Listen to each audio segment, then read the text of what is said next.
Test ও টি-20 cricket থেকে অবসরের ঘোষণা দিলেন বিশ্বসেরা অলরাউন্ডার সাকিব আল হাসান। ভারতের কানপুরে দ্বিতীয় টেস্টের আগে সংবাদ সম্মেলনে জানালেন, নিরাপত্তা নিশ্চিত করা হলে আগামী মাসে সাউথ আফ্রিকার বিপক্ষে মিরপুরেই শেষবারের মতো সাদা পোশাকে মাঠে নামবেন তিনি। আমার লাস্ট সিরিজ হবে টেস্ট ক্রিকেটে স্পেশালি, তো এটা নিয়ে আমার চিন্তা ছিল এবং এইভাবে ফারুক ভাইয়ের সাথে এবং বোর্ডের সিলেক্টরদের সাথেও কথা বলা হয়েছে। যদি সুযোগ থাকে আমি যদি দেশে যেয়ে খেলতে পারি, মিরপুর টেস্ট হবে আমার জন্য লাস্ট স্পেশালি টেস্ট ক্রিকেটে। দীর্ঘদিন পর গণমাধ্যমের সামনে হাজির হয়ে এভাবেই সবাইকে চমকে দিলেন তিনি।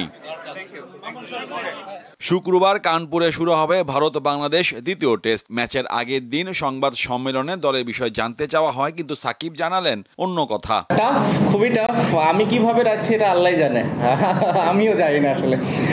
যেটা বললেন যে ধরেন একটা কেস, হ্যাঁ এখন হয়েছে, সবারই রাইটস আছে, বাট আপনারা সবাই জানেন যে এটা কেমন ধরনের কেস ছিল, কিংবা আমি ওই সময় কোথায় ছিলাম, আমার কাজ কি ছিল, কিংবা আমি কি করছিলাম। গত জুনে টি-20 বিশ্বকাপে খেলেছেন তিনি। তার ঘোষণায় স্পষ্ট, চলমান ভারত সফরে থাকা 3টি টি-20তে তাকে পাবে না বাংলাদেশ দল। অবশ্যই কষ্ট কিংবা অভিমান থেকে নেয় না, আমার কাছে মনে হয় যে this is the right time. টি-20 নিয়েও আমাদের কথা হয়েছে, সিলেক্টর এবং প্রেসিডেন্ট বোর্ডের সবার সাথে এটা নিয়েও আমি কথা বলেছি যে আমার কাছে মনে হয় this is the right time যে টি-20 থেকেও আমি মুভ অন করি এবং আপাতত নেক্সট যে কিছু সিরিজগুলো আছে, কিছু নতুন প্লেয়ার আসুক, নতুন প্লেয়ারদের সুযোগ দেওয়া হোক।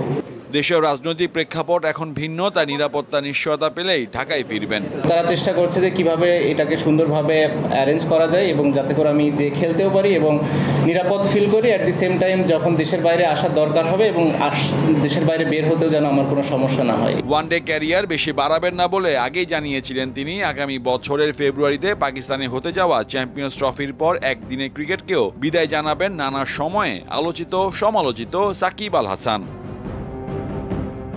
মোহাম্মদ হাসিব, দীপ্ত স্পোর্টস।